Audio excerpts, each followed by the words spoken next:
Imagine buying the perfect lakefront cabin to escape the noise of your past life, only to realize your biggest battle wasn't behind you, but waiting right at your front door. That's exactly what happened to me. After a draining divorce, I thought I'd finally found peace. 2 acres of quiet land, a rustic cabin tucked behind towering oak trees, and the steady shimmer of the lake every morning. No rules, no restrictions, just freedom. But that freedom didn't sit well with everyone, especially not with Susan Harris, the president of the local homeowners association. On paper, I wasn't even part of her HOA. My deed dated back to 1987, long before the association was ever formed. But Susan didn't care about paperwork. What she cared about was power. The first time I saw her, she came marching up my driveway like she owned it. Immaculate suit, flawless makeup, and a folder so thick it looked like she was ready for trial. She didn't introduce herself as a neighbor, she introduced herself as an authority. And within minutes she was telling me that even on my own property, I had to follow her rules. At first I laughed it off. I figured it was a misunderstanding, but I couldn't have been more wrong. That was the moment I unknowingly stepped into a war. I never asked for a war that would drag in the police, the courthouse, and eventually secrets buried for over 20 years, and it all started with something as small as a doorbell. It was a Tuesday morning, the kind of morning where the air is sharp, the lake glimmers, and you almost believe the world is calm. I was standing on my porch with a drill in hand, installing a smart doorbell. Nothing special, nothing outrageous. Just a small upgrade to keep an eye on deliveries and the occasional raccoon that liked to snoop around at night. That's when I saw her. Suzanne Harris didn't just walk up my driveway. She appeared like a storm cloud rolling in, perfectly pressed navy blue business suit, hair lacquered into place, and a black folder clutched to her chest as if she were carrying the laws of the universe inside it. She didn't smile. She didn't wave. She just looked at me like I'd committed a crime. "That doorbell violates our community standards," she announced, her voice sharp and rehearsed. Not a greeting, not even a question, just a verdict. For a moment, I thought I misheard her. "Excuse me," I said, still holding the drill. She stepped closer, heels crunching against the gravel like gunshots. "All exterior modifications must be approved by the board. That device is not permitted." I set the drill down slowly, staring at her. "This isn't part of your HOA. My property isn't included." I pointed toward my cabin. "Deeds from 1987. Your HOA didn't even exist until 2003.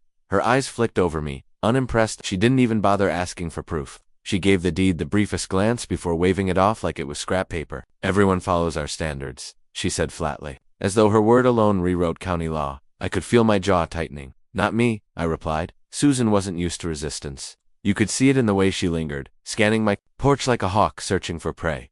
My welcome mat crooked, my chairs unacceptable. She listed off flaws as though she had been preparing a report on me long before this encounter. And then, with a move so casual it made my blood boil, she reached toward the half-mounted doorbell as if she was about to rip it out herself. I stepped forward.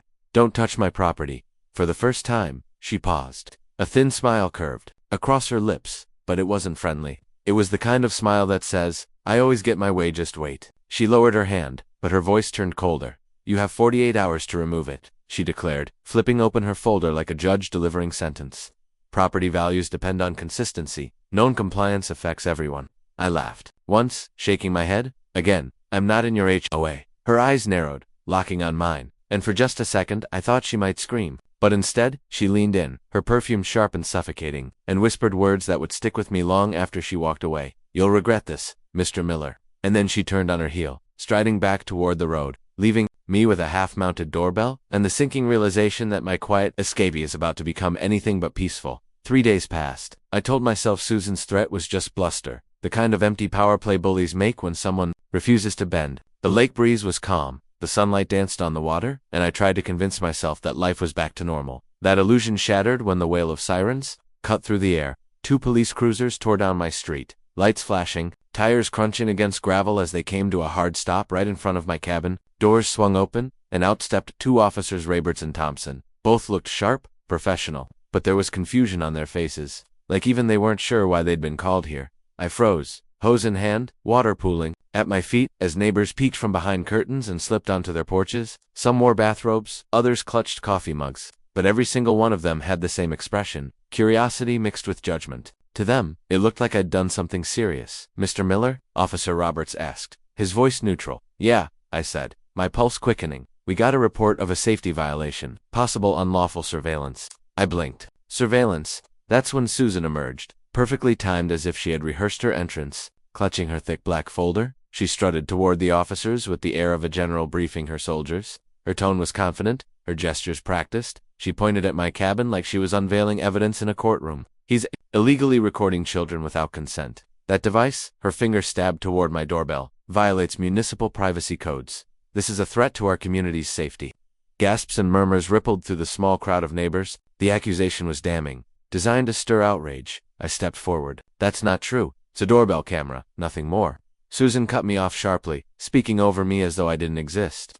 We cannot have predators setting up surveillance equipment in a family neighborhood. Her voice rose, dripping with staged indignation. The officers exchanged looks. Thompson pulled out a tablet, tapping quickly. Mr. Miller, are you a member of the Lakeview HOA? I shook my head. No, my deed predates it. I've already explained this to her. I held up my paperwork. Susan's voice was shrill now. That doesn't matter. Membership is irrelevant.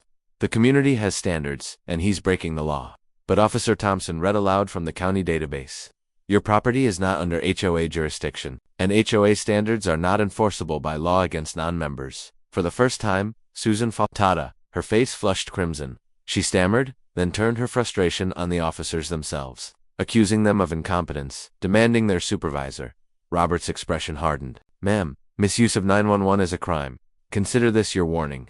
The tension hung heavy as the officers turned back to me, gave a nod, and returned to their cruisers. The crowd slowly dispersed, but not before I caught a dozen lingering stares, half pity, half gossip. Susan stood frozen, trembling with rage, before spitting out a final warning. Police can't be everywhere, Mr. Miller. Then she spun around, storming back to her side of the street, leaving me with the unmistakable feeling that this was far from over. After that police stunt, I knew one thing for certain. Susan wasn't going to stop. She wasn't embarrassed. She wasn't deterred. She was escalating. And if I didn't figure out where her so-called authority came from, she'd keep finding new ways to harass me until I broke. So I took a personal day from work and drove straight to the county courthouse. The place smelled like dust and old paper, the kind of air that settles into your clothes.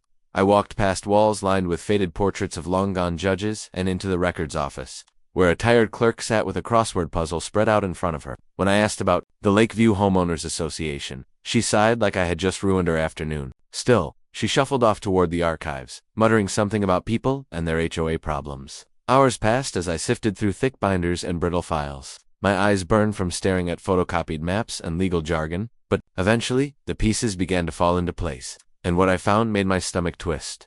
The Lakeview HOA had been incorporated in 2003, just like I remembered. But the documents were sloppy, almost careless. Boundaries didn't line up with county survey maps. Several signatures were missing from the incorporation paperwork. And most importantly, 6 properties including mine were never officially included. It was black and white. My cabin was not, and had never been, under their jurisdiction. I sat back in the hard wooden chair, staring at the papers spread in front of me. This wasn't just a mistake. Susan had to know this. She had to, which meant every demand, every threat, every time she shoved her rules down my throat, it was all built on a lie. That thought hardened into anger. But just as I was gathering my copies, a shadow fell across the table. A tall man in a gray suit, briefcase in hand, smiled down at me. Bradley Harrison, he said smoothly. I represent the Lakeview HOA. The timing was too perfect. He didn't just happen to be here. Someone had sent him. I see you've been digging into records, he continued, his voice low and calm. The kind of tone designed to sound reasonable, but carried an undercurrent of threat. You're wasting your time.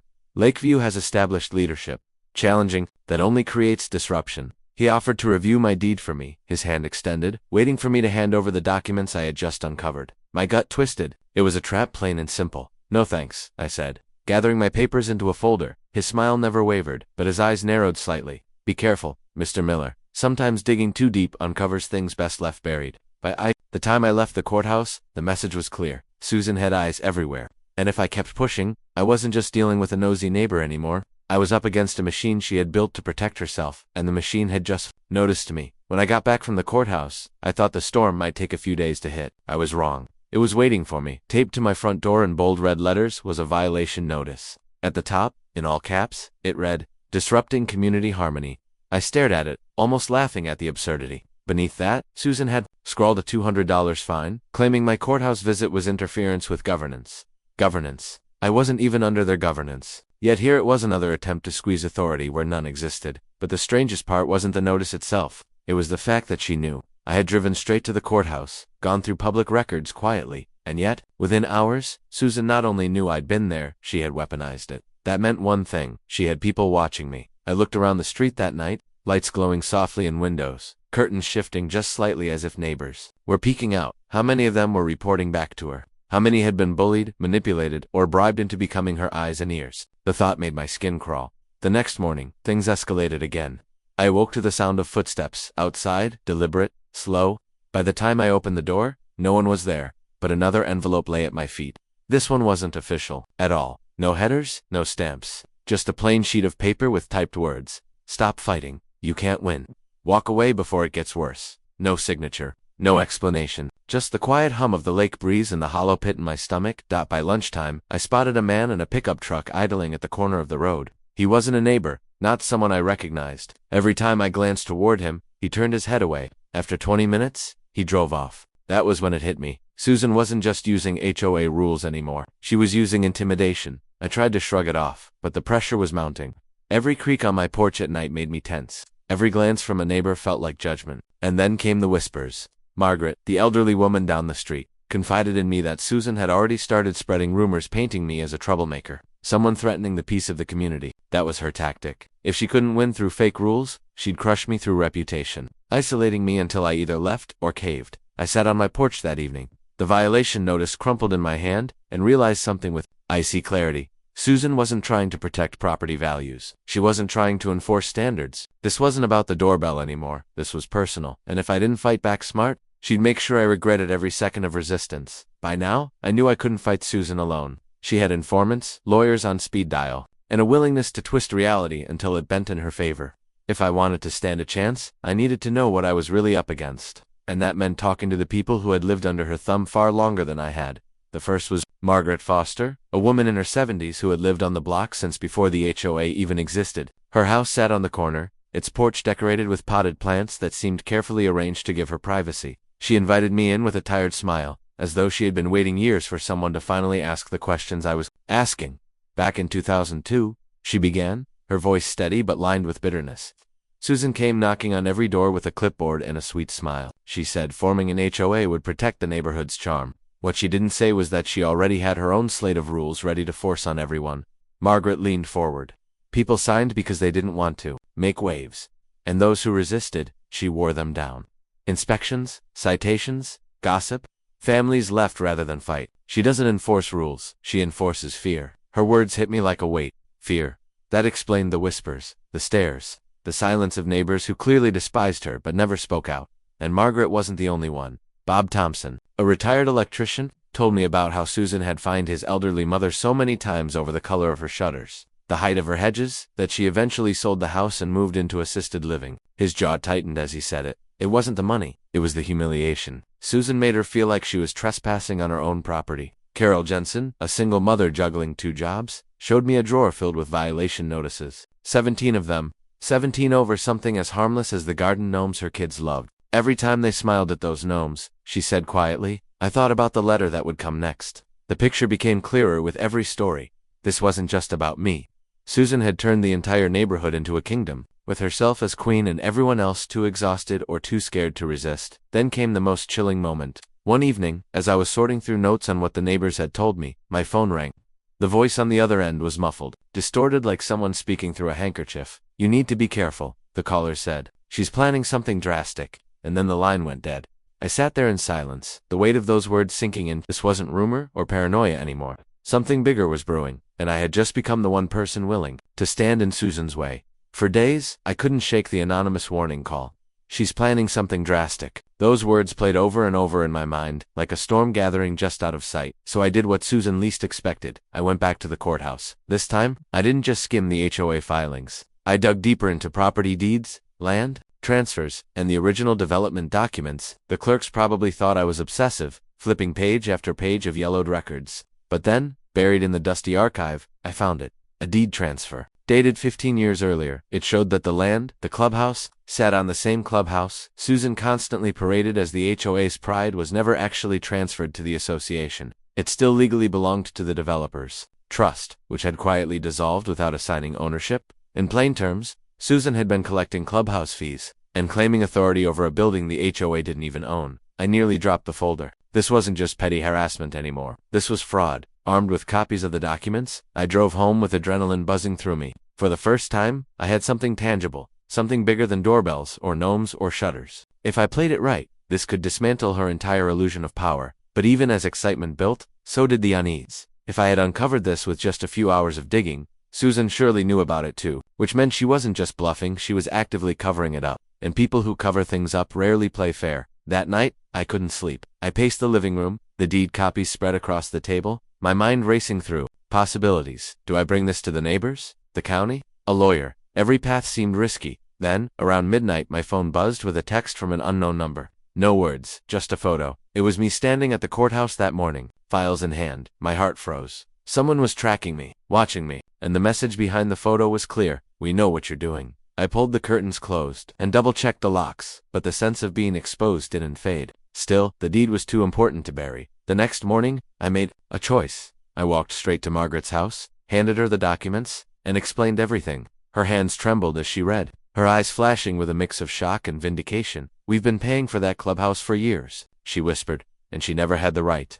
Word spread quickly after that. One by one, neighbors started knocking on my door, asking to see the papers, whispering their own anger. For the first time since I'd moved in, I wasn't alone. But Susan wasn't the type to roll over. And if she realized the neighborhood was uniting against her, retaliation wouldn't just be likely, it would be inevitable. The shift in the neighborhood was almost immediate. For weeks, Susan had thrived on fear and silence, but now whispers of her deceptions spread like wildfire. Driveway conversations turned into quiet meetings. Neighbors who once avoided me were suddenly knocking on my door, eager to compare stories. Every person had a grievance, mysterious fines, inflated maintenance fees, or rules that only seemed to apply when Susan felt like enforcing them. The deed papers had cracked something open, and there was no way to close it again. But Susan wasn't about to let her empire crumble without a fight.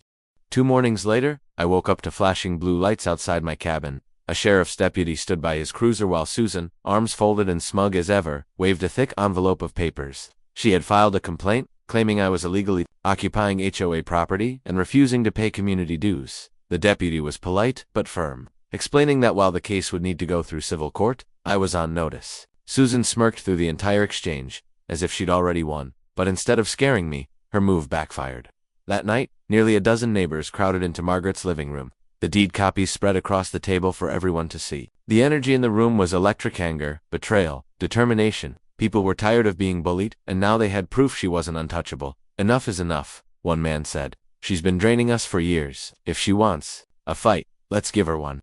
The group agreed to file a collective complaint, bypassing Susan's usual tactics of isolating individuals. It was the first real show of unity this community had ever seen, and Susan must have felt it, because her behavior escalated overnight. Mysterious letters appeared in mailboxes, warning residents about the dangerous outsider stirring up trouble. Security cameras were tampered with.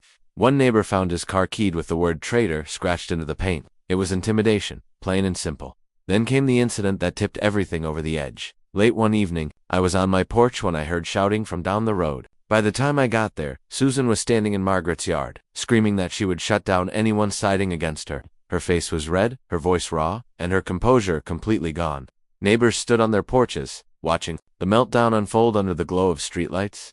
Margaret, usually quiet and reserved, finally snapped back. She raised her voice for the first time in years, shouting that Susan had lied, stolen, and manipulated everyone. The whole block heard it.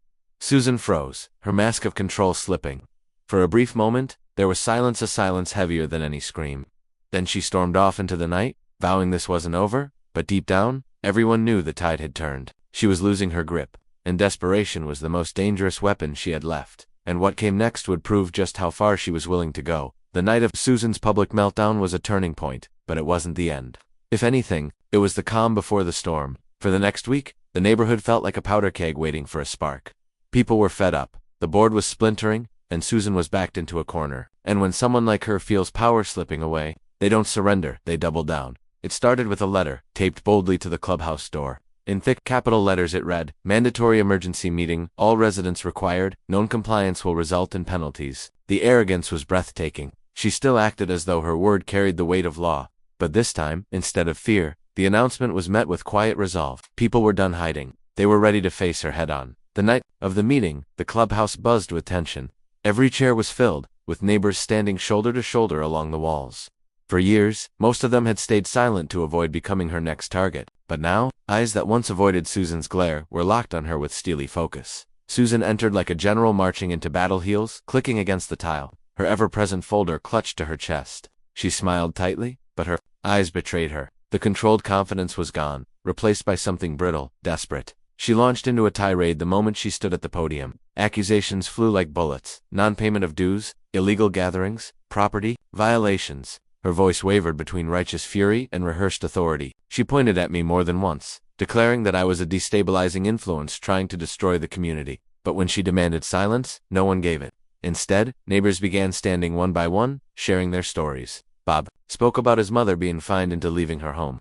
Carol described the endless harassment over her garden gnomes. Janet, the treasurer, laid bare the financial irregularities, the unapproved legal fees, the missing money, and Michelle, the secretary, admitted that she had fed Susan information because she'd been threatened with fines herself. Each confession hit like a hammer, the weight of collective truth pressed down harder than any accusation Susan could throw. Her folder, once a symbol of control, now looked flimsy and powerless in her hands. Then came the moment that shattered everything. I rose and placed my father's deed and survey maps on the table. With calm, deliberate words, I explained that the very ground we were standing on, the clubhouse itself, wasn't HOA property at all. It belonged to me. Gasps echoed through the room. For years, Susan had ruled from a throne built on someone else's land. Her face drained of color. She tried to argue, tried to twist the narrative, but then her voice cracked. In a burst of raw emotion, she shouted something no one expected. "Your father promised me this land. It was supposed to be ours."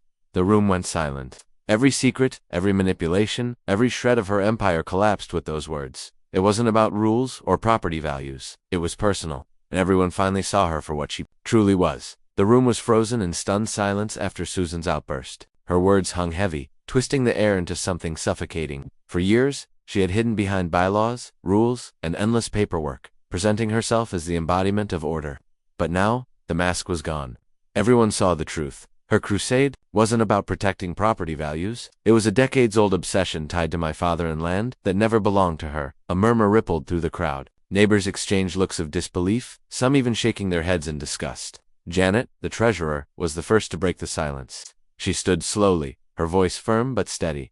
"Susan, you've lied to us. You've stolen from us. And now we find out this clubhouse doesn't even belong to the HOA." The words stung. Susan stammered, clutching her folder like a shield. "I did what I had to for the good of the community. None of you understand the sacrifices I've made," but no one was listening anymore. Bob rose next, his weathered face etched with years of frustration. "My mother lost her home because of you. Do you call that sacrifice?" His voice cracked, but the strength behind it was undeniable. The momentum shifted. One by one, residents began voicing their grievances and fair fines, harassment, humiliation. For the first time, the people Susan had ruled over were no longer afraid. They were standing together, and their voices drowned out hers. The board members, trapped in the eye of the storm, had no choice but to act.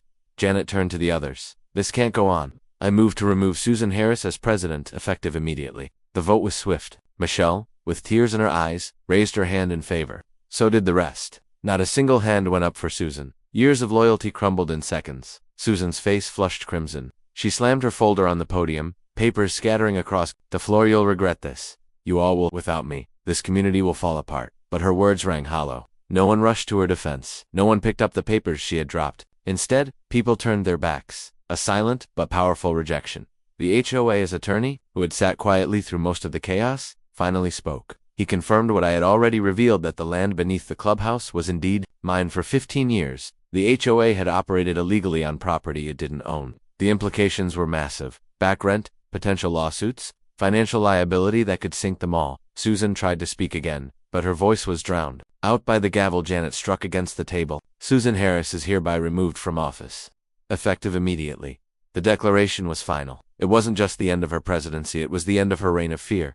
And for the first time in years, the community felt something they hadn't known in a long time: relief. The weeks that followed, Susan's removal felt like watching a fog finally lift from the lake. For years, the community had lived under her shadow, every choice scrutinized, every minor detail punished. But once her gavel was stripped from her hand, a new sense of freedom filled the neighborhood. People lingered outside, chatting in driveways.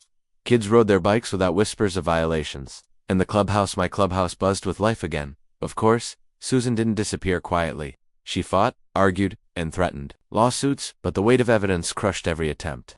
The board, under Janet's leadership, forced her to sign a lease agreement for the clubhouse. Watching her hand tremble as she wrote that first rent check, $1,200, made payable to me, was a moment I'll never forget. For so long, she had ruled like a queen. Now she was just another tenant, her authority reduced to ink. On paper, the irony wasn't lost on anyone. Neighbors who once cowered at her notices now laughed when she passed by. She still strutted down the street, folder in hand, but there was no power behind it. The folder was just paper now, no longer a weapon.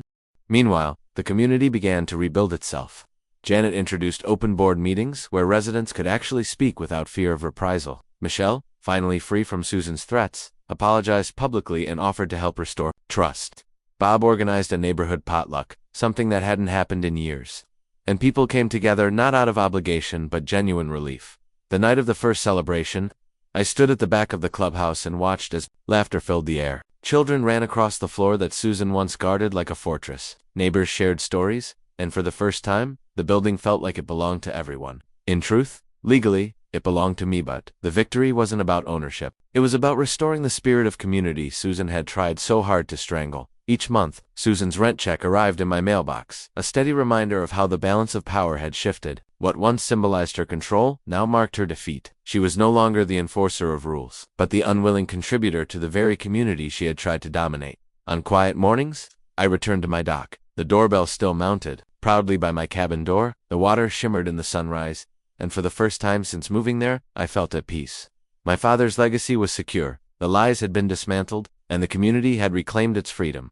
The fight had been long, exhausting, and at times dangerous, but standing there by the lake, I knew it was worth it. Justice had been served in a courtroom, but in the hearts of the people who finally stood together, and Susan, she became nothing more than a cautionary tale whispered at the clubhouse she no longer owned. Months rolled by, and life on the lakefront settled into something it had never been before: calm, cooperative, and free. What once felt like a battlefield now carried the air of a true neighborhood. But the legacy of Susan's reign didn't vanish overnight. The scars she left behind ran deep, and the process of rebuilding wasn't just about bylaws or leases, it was about trust. Neighbors who once avoided one another out of fear of being reported now slowly began reconnecting. Margaret, the elderly resident who had told me about Susan's early takeover, started gardening again, planting bright flowers along her walkway without worrying about violations. Carol's kids decorated their yard with gnomes that stood proudly in the grass, each one like a small act of defiance.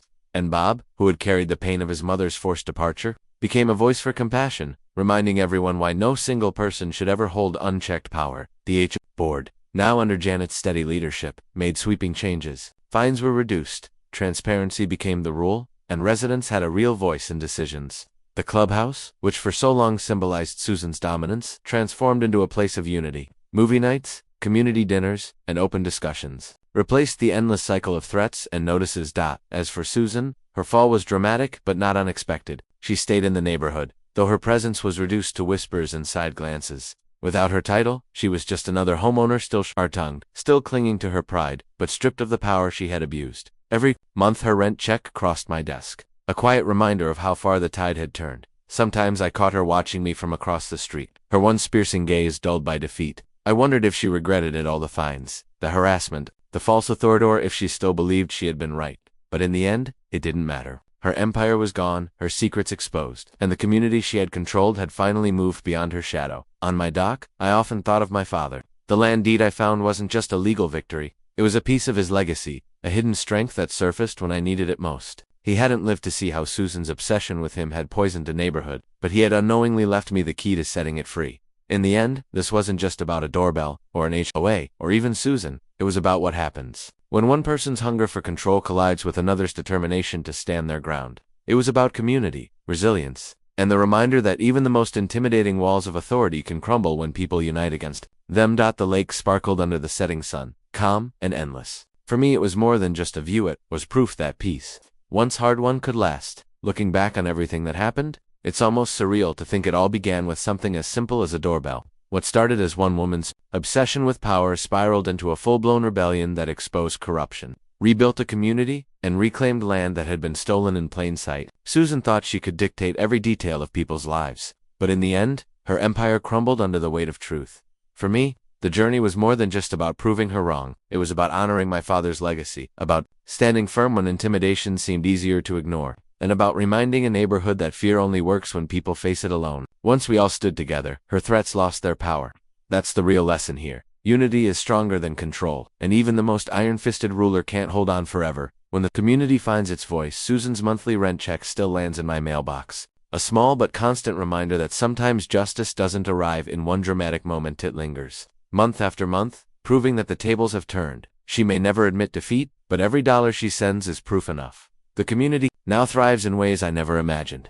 Neighbors laugh together, kids play freely, and the clubhouse, once a symbol of tyranny, has become a hub of joy and connection. The fear that once gripped everyone is gone, replaced by a spirit of cooperation. And every time I walk past that clubhouse, I remember the night the truth shattered Susan's hold and how quickly the people she thought she controlled turned their backs on her. But this story isn't just mine, it's universal.